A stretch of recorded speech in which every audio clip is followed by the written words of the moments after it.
Hello and welcome to this episode of Own the Journey, where we are bringing amazing business leaders together. Today we are in sunny Florida. We are at the Boxcar Beer and Wine Garden, and I'm super excited to bring Augi Lye to the table today. So Augi, tell us a little bit about your story. You're a CEO, you're an engineer, you're an investor, you've got a lot of things going on. How'd you get started, man? How did I get started? Went to school. Yeah? How it started was I graduated University of Florida, degrees in computer engineering, electrical engineering.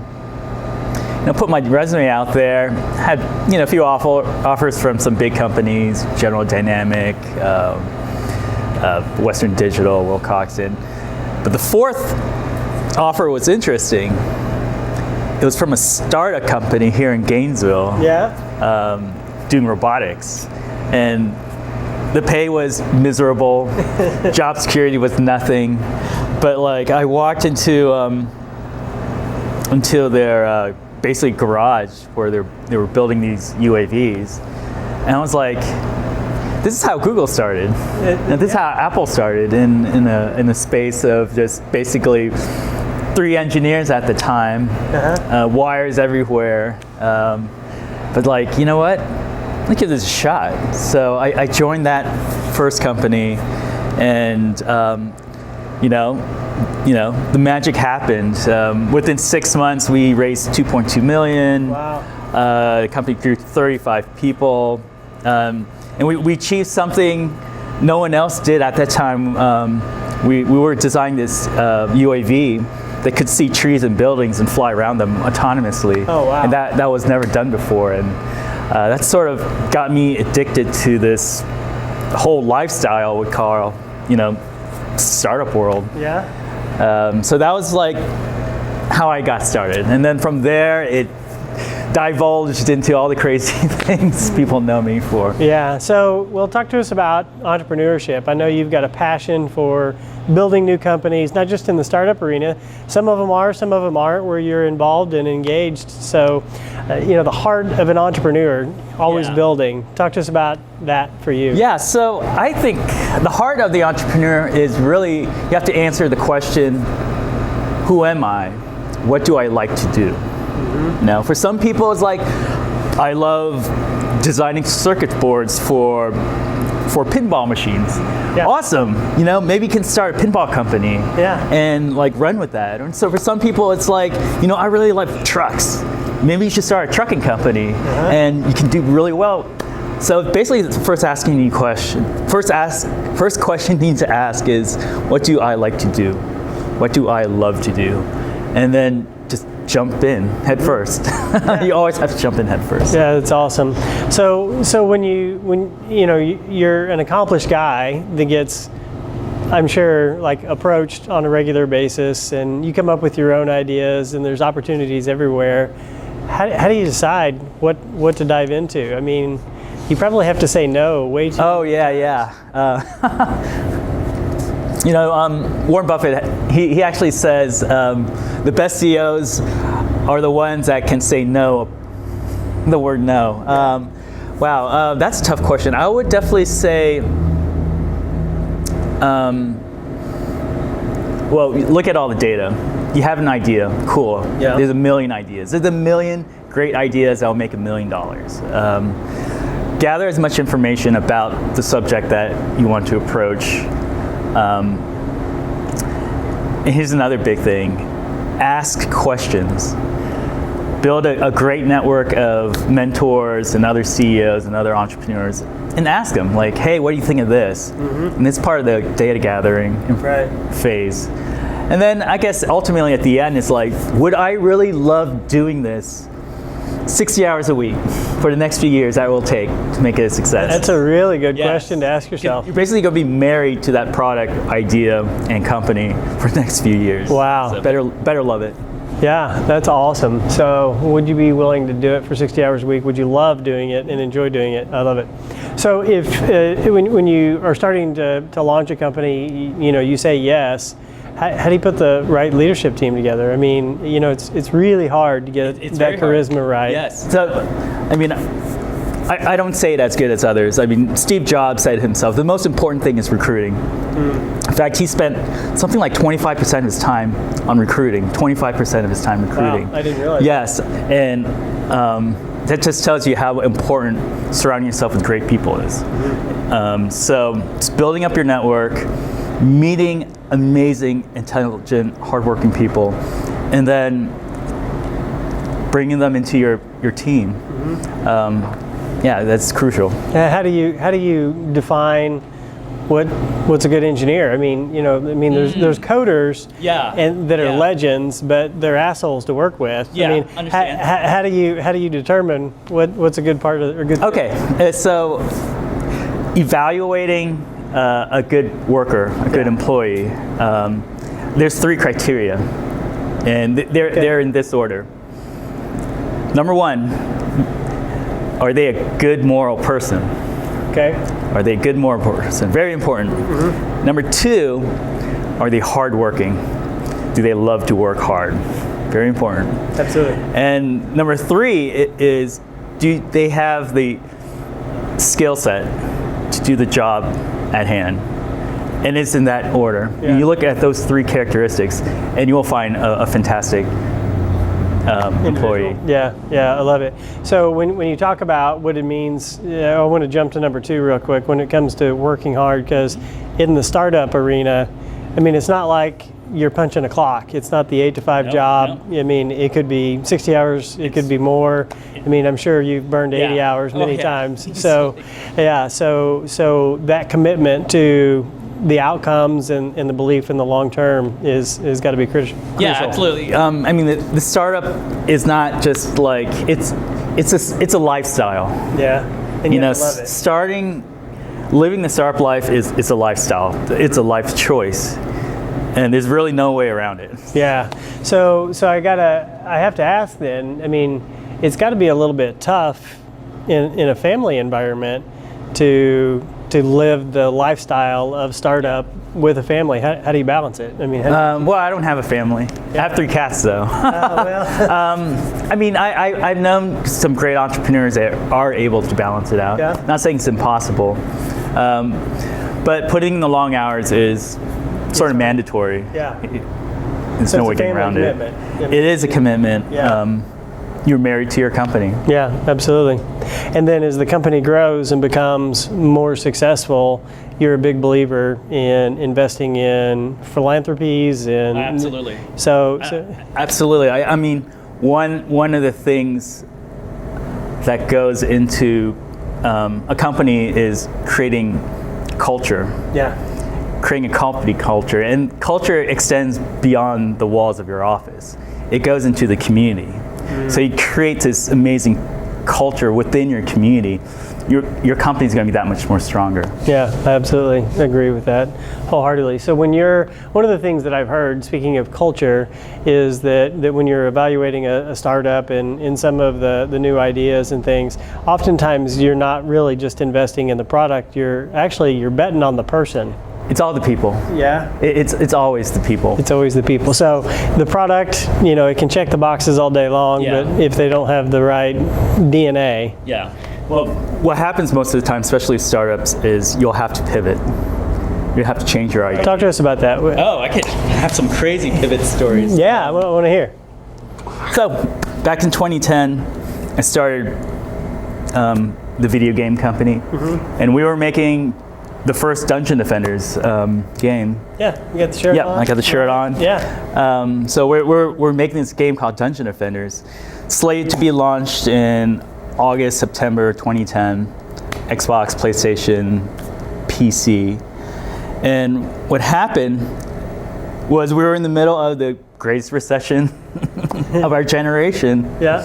And our publisher, who, even though we self-funded the game and we had our own investors that made the game, our publisher, we had to go through a publisher to get on Xbox and some of these consoles. Well, they filed for bankruptcy. Oh. So I was basically in litigation with my lawyers, with their lawyers, to get our IP back from them. And that took 8 months. But we were going to run out of money in 2 months because we were supposed to get the launch in August, September. Right. So we had to make a choice. And around 2010, some big technology was coming out. And it was basically the iPhone. So iPhones and Android phones were starting to become powerful enough to play video games, 3D video games. Right. So we did something no one has ever done before. I went back to my engineers and we chatted what we could do, and they were like, yeah, we might be able to port this PC Xbox game onto mobile devices in 2 or 3 months time. Wow. And we did exactly that. And that is a story. And it saved the company. I'm sure. So we launched in December, iOS, Android. We peaked number 6 on iOS, peaked number 1 on Android. Wow. And congrats. It generated enough money for us to get, so enabled my lawyers to do their job to get our game back from that publisher and launch the following year on PC, Xbox. On PC. So there, I've heard of pivoting a lot of times, but it oftentimes is pivoting because of market conditions or customer preferences, which I'm sure is a part of it, but yours was like, you were in trouble. It was survival. Yeah. So it was survival. Yeah. It was how are we going to maintain the company? And you came up with a creative way and just bet on it. Bet the house. Yeah. I love it. Good stuff. So when you say that you're betting on people, you're focusing on culture, you're hiring right. One of the big challenges that we know that technology companies run into is they have a talented engineer, they put in the hours, they put in the work, they're committed, but they're not a culture fit. Yeah. And I know that a lot of times it becomes really challenging when you're fighting for talent, when you have to make that decision. Are you going to let somebody go, or are you going to keep them in the company? Yeah. How have you navigated through that? Yeah, so culture is very important. Yeah. But I also understand, like, there's no one fit all for different personality types. Okay. Like, artists have this kind of personality type in general. Mm-hmm. Engineers typically have this kind of personality types. Mm-hmm. Business marketing people usually have this kind of a personality type, and sometimes they don't mesh. Right. So you got to create rooms for them where they can thrive. So yeah, it's just basically being flexible as a director or a CEO, and realizing, all right, this personality type should be over here, this personality type should be over here, so they don't fight, and so they can focus on their work and thrive. So I love that as an idea I've not spent a lot of time thinking about. So you're kind of isolating the cultures within the company. Sometimes you have to do that. Yeah, I call it encapsulation. Yeah. Let's say this brilliant developer has a certain personality trait that doesn't mesh well with, let's say, the marketing people. Yeah. And the last thing you want to do is have them fight and people quit on you. Yeah. So if you're a really good director, you're able to sort of, I don't want to say silo them. Put them in a bubble. But you put them in their own bubble, their happy bubble, their happy place, I like it. so they can do their best work. So you create an environment you really believe. I mean, you're talking about heavily investing in the individual so that they can become the best version of themselves that produces the highest value for the company. Yeah. And that means isolating them from other people. Sometimes. Wow, that's something I hadn't spent. Yeah, I mean, the first thing you ask with a certain employee that's like that is, hey, what will make you happy? You know, and you actually have to listen to them and try to fit the puzzle. It's all about fitting puzzles together. Yeah. One of the things I love and believe in is really starting every one of those situations and conversations with honor and respect. So what is it from the cultural side, the company side, that we can bring that helps that individual to see that this isn't I'm being critical, it's what makes you happy? How do we come together and provide that environment for you? And if you do that with honor and positive intentions, then everybody wins. Yeah, you know, a key to that also is engagement. is even just going up to an employee that's having issues, just talking to them, say, hey, I'm listening. Yeah. Just even that is a huge morale boost for that person. I love it. Yeah, good stuff.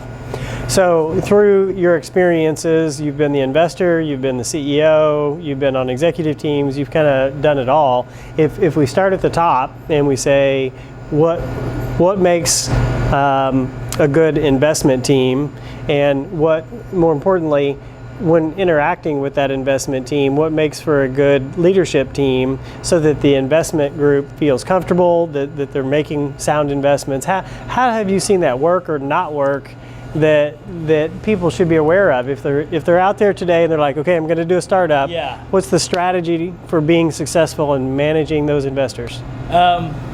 Okay, interesting. What you just said was extremely complex. Yeah. So do you want it from the viewpoint of the investor or the viewpoint from both? The startup? Yeah, okay. because you're one of those few individuals in the world that gets to look at it from all sides. Okay, so from the viewpoint of the startup, I don't want to say how to manage your investors. Yeah. It's more like how do you be honest with them. Yeah. You know, there are going to be times when you have to go back and, hey, we missed our quarterly goals, or hey, COVID happened and productivity is down 70%. I mean, there are going to be times like that. And from like the entrepreneur interacting with the investors, first you have to be honest.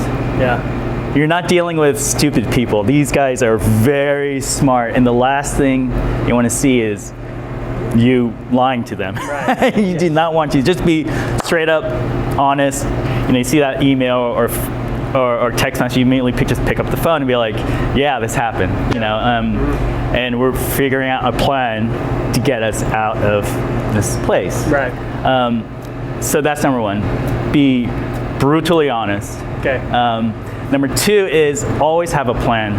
That's another thing. Investors don't want to see like, oh, and everything's horrible. Yeah. Sure, things are horrible. All right, do you have a plan? Have you thought of a plan? Maybe I can help you as an investor, work with you so you can have a plan that you can execute on. So after being brutally honest, always have a plan. Multiple plans, plan A, plan B, plan C, plan D, backup plans.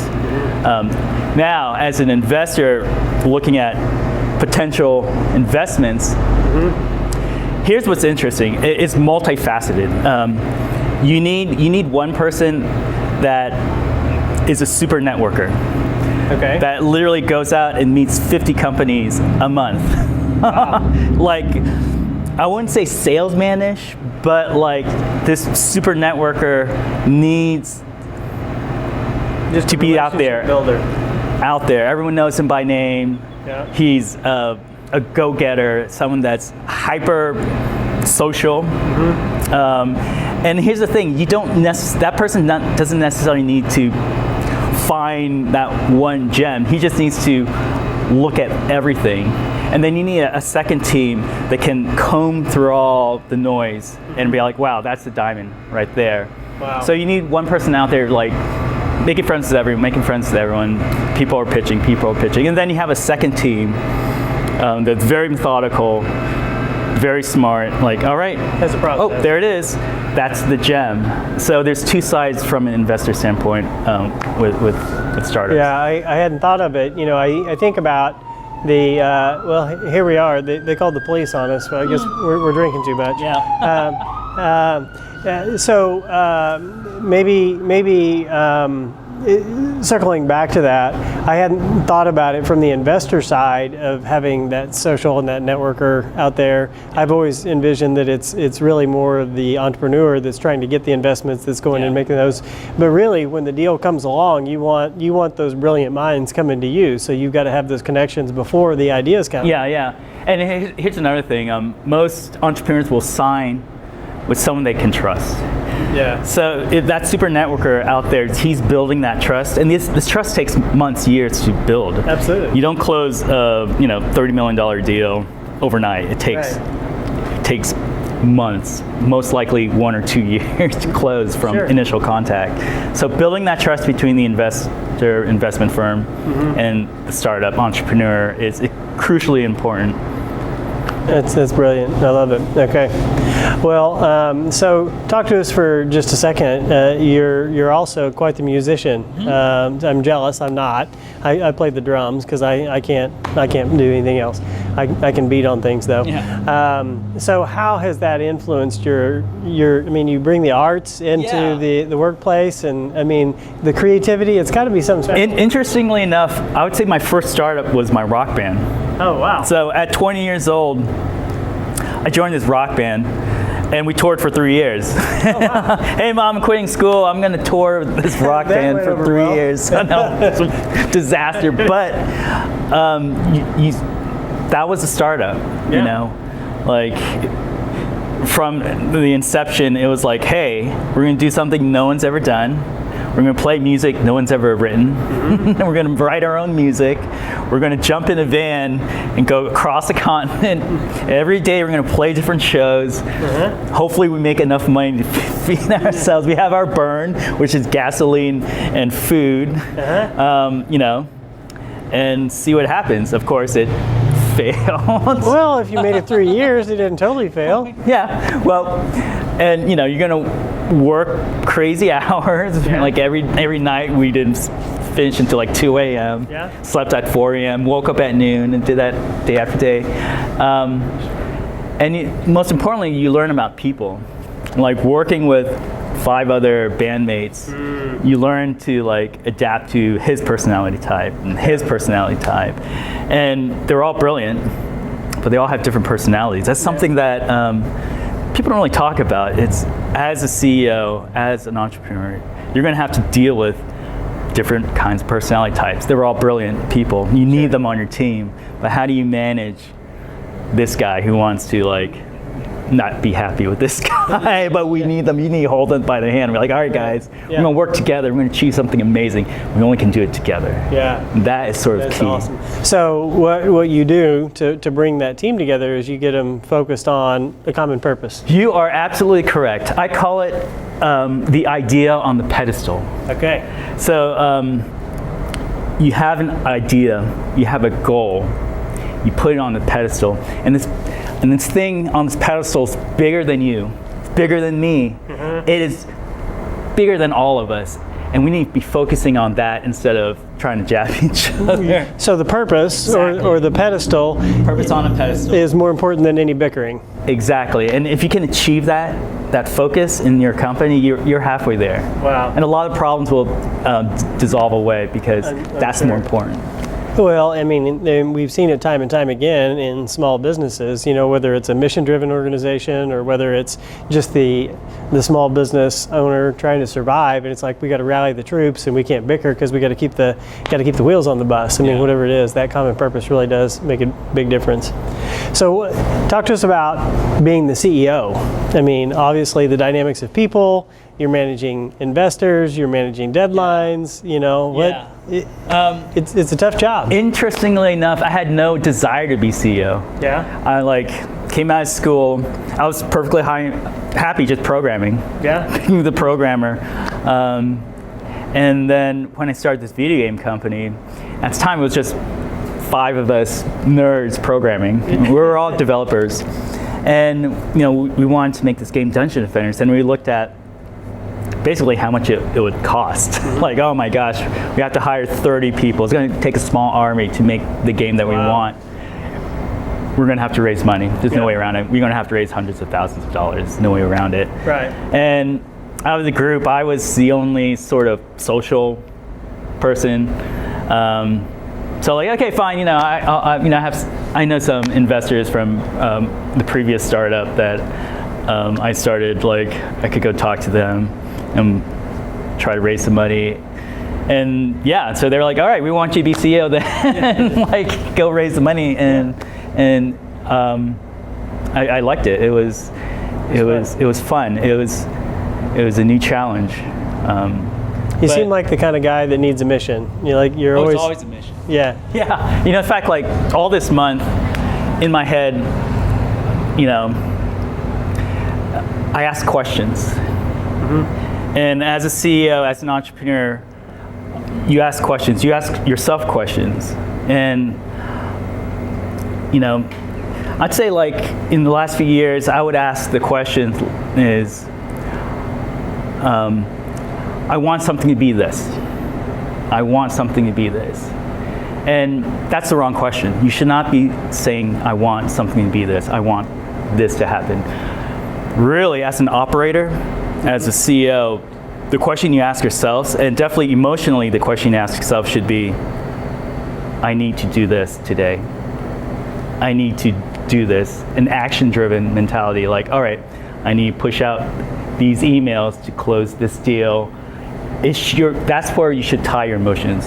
Not mainly about outcome, but mainly about what you need to do. The actions. The actions. You need to tie yourself to the actions, not the outcome. But I mean, you know the outcome that you want, but you're able to back into it and see that through the daily actions that you're taking, you're going to get at least close to. Yeah. Well, I mean, outcomes are always reality-based.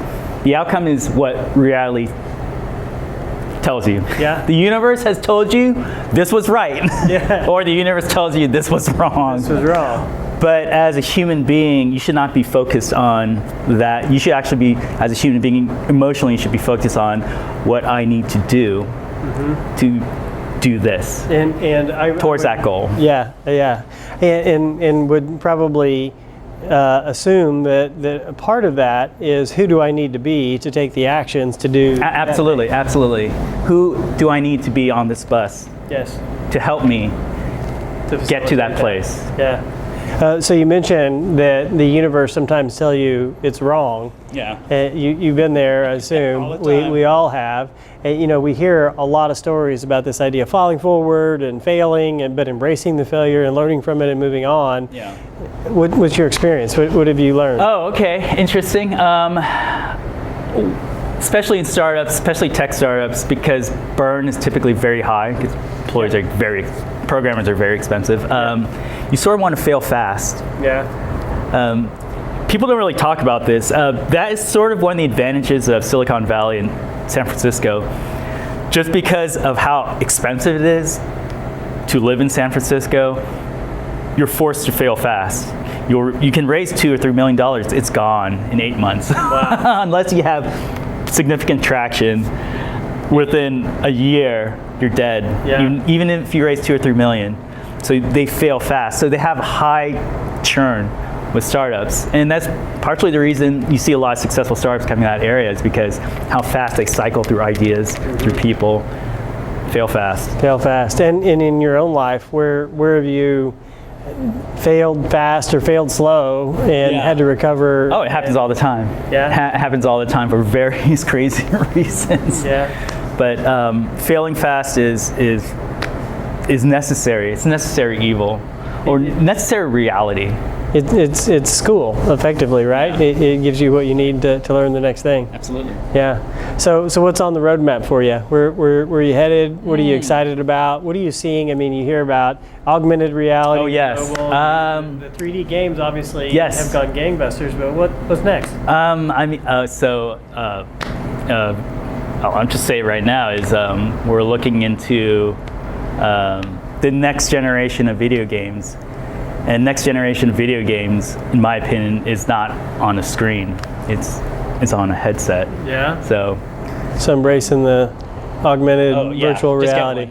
Yeah, just get one and play with it, and you'd be like, whoa, wow, okay, this is the future. Yeah, I've played. I'm not a very good ping pong player, I have figured out, on virtual reality, but I do a lot better in the real world. But I like it. It's a lot of fun. So you guys are investing hard in that area, or you're just testing at this point? I don't want to give away too many secrets yet before the press release, but yeah, you know, a pot of gold came down from heaven, and they were like, "Do something in VR." I'm like, "Okay, doing it." Okay, yeah, sure. Yeah, I love it a lot. Okay, so we'll shift gears so that you're not spilling the beans that you're not supposed to. Within your organization, you have identified, you've got good engineers. You kind of isolated them from others inside your organization. Sometimes it just depends. Yeah, it depends on personality types. Like, and again, I don't want to say isolate them. Bubble them. In fact, what I want to say is protect them. And it's true. I love that. You start protecting them from the horrors of reality, you know, and you want to keep them happy. Yeah. And that's really the question you ask, like, how can I make you happy? Yeah. How can I keep you happy so you can do your best? Yeah, I love that. So you're operating in that environment. How do you know when you've pushed too hard? What are the signs? Oh, yeah. I mean, if you're engaged enough with your employees, they tell you, they're like, hey, I'm not happy, like, it's not working out. Yeah. So it's all about communication. And that's the struggle with work from home, COVID reality. That's where it's extremely difficult. Like, I think this is reality. We're mostly work from home. Yeah. In tech, that's reality. Yeah. Like even my friends that are at Fortune 500 companies, they probably won't go back to the office. Most of them won't. A lot of them will just quit. Like even at these giant. Because they don't want to go back? They don't want to go back. They got so used to working from home. Yep. It's convenient and they can just roll out of bed and onto their computer. But what you lose from that is communications. Yeah. Like, here's a good example. And everything's done through Slack or something like that, a messaging system like Slack. So let's say a manager assigns you a task. You respond, sure, I can do that. Did he say, sure, I can do that, or sure, I can do that? Yeah. You don't know unless you see them eye to eye. And you have that. And you can say, all right, you're happy, or no, he's not happy. Yeah. You lose that, and I don't have the answer. This is the first time in history something like this has happened. Yeah. How it will play out, I'm not sure. I'm definitely going to respond pragmatically, because the last thing I need is people quitting on me. Yeah, absolutely. So, you know, I'm trying to figure it out like everyone else. Yeah. Well, it's all about communication. I think that is the fundamental thing, and that's not always a strong suit for really good engineers. They're not always the ones to raise their hand and say, hey, can we talk? They talk with their feet. Because they walk right out. They talk with their feet. Yeah, so you have to create the environment that pulls it out, that witnesses it and sees it. Yeah, that's awesome. And so are you guys getting together on like Zoom meetings? We are, we have weekly Zoom like rallies or town halls we call them, where we talk about what we did and sort of celebrate our successes, et cetera, get everyone excited. But communication. Yeah, absolutely the foundation for everything. Well, Augie, I can't thank you enough for coming in and hanging out with us for a little bit today, enjoying a beer. Yeah, cheers. And, cheers to you. Yeah, welcome to Florida. This is how Floridians do it. Yeah. Florida man. That's right. Starts a company, drinks beer. That's right. Well, thanks for owning your journey.